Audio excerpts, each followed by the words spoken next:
আমি একটা আপডেট দিতে চাচ্ছিলাম।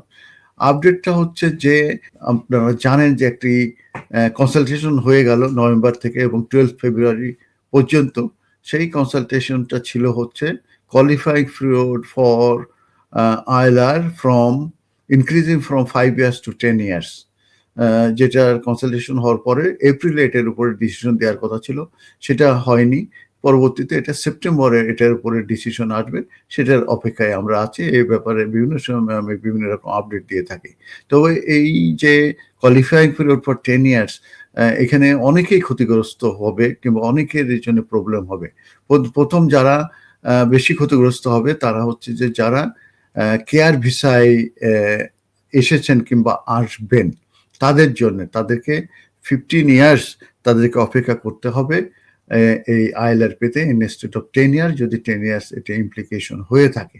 আমি কিন্তু এটা মানে ফিউচারের কথা বলছি, এখনো কিন্তু আইনটা 5 ইয়ার্সে কিন্তু আছে। তো এই যে 15 ইয়ার্সের যে প্রস্তাব দেওয়া হচ্ছে কেয়ার ওয়ার্কার ভিসায় যারা এসেছে কিংবা যারা আসবে, যদি রেট্রোসিভ হয় তাহলে যারা এসেছে তাদের জন্য, আর ভবিষ্যতে যারা আসবে, এটা কিন্তু একটা সিরিয়াস ব্যাড ইম্প্যাক্ট করবে এই এখানকার যে মাইগ্রেন্ট যারা অলরেডি আছে কিংবা ভবিষ্যতে যারা আসবে। তা ইউনিসন বলে একটা লার্জেস্ট আপনার ইয়া আছে, কি বলে, পাবলিক সার্ভিস স্টাফের রিপ্রেজেন্টেটিভ আছে, যেটাকে আমরা শ্রমিক সংগঠন হিসাবে বলে থাকি, ইউনিসন।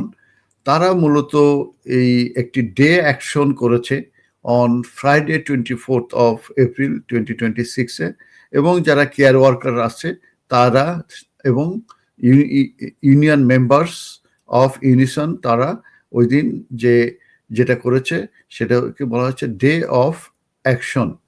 তারা এইটার মাধ্যমে তারা তাদের যে কনসার্ন সেটা রেজ করেছে এবং তারা রেজ করেছে সেটার বিষয়ে, যেটা হচ্ছে প্রপোজ করা হয়েছে যে ইমিগ্রেশন রুলস অ্যাফেক্টিং করবে migrant staff in the social care সেক্টরে তাদের উপরে সিরিয়াসলি এটা অ্যাফেক্ট করবে। তাদেরকে 15 ইয়ার্স অপেক্ষা করে তারপরে তাদেরকে সেটেলমেন্ট পেতে হবে। তো এই যে গভর্নমেন্টের আন্ডারে আমি যেটা আনসেটেলমেন্ট প্রপোজালের, সেখানে কিন্তু এই কোয়ালিফাইং পিরিয়ড সেটা 15 ইয়ার্স করা হবে যারা এই কেয়ার ওয়ার্কার সেক্টরে আসবে কিংবা এসেছেন, যদি রেট্রোসিভ হয়ে থাকে। তো এটার বিরুদ্ধেই কিন্তু তাদের প্রতিবাদ, এবং তারা বলতে চাচ্ছে ভবিষ্যতে স্টাফ সংকট দেখা দেবে, এবং এই যে কেয়ার সেক্টরে যারা আসে তারা কিন্তু সবই ওভারসিজ থেকে আসে, তাদেরকে হায়ার করতে হয়, এবং তারা যদি না আসে তাহলে কিন্তু কেয়ার সেক্টরে সিরিয়াস নেগেটিভলি এফেক্টিং হবে এবং সিরিয়াস প্রবলেম হবে, এবং তারা এটাকে মানে খুব একটা ভালো চোখে দেখছে না, এবং তারা বলতে চাচ্ছে এটা ভালনারেবিলিটি ইনক্রিজ হবে এবং এক্সপ্লয়টেশন আরো বেশি বাড়বে, এবং যেসব ওয়ার্কাররা এই সেক্টরে আছে কিংবা আসবে তাদের অ্যাবিলিটি খুব কমে যাবে তাদের জব চেঞ্জ করার ক্ষেত্রে, কারণ দীর্ঘ সময় ধরে তাদের এমপ্লয়ের সঙ্গে তাদের কিন্তু স্ট্রিক হয়ে থাকতে হবে, তারা আর অন্য কোথাও যেতে পারবে না।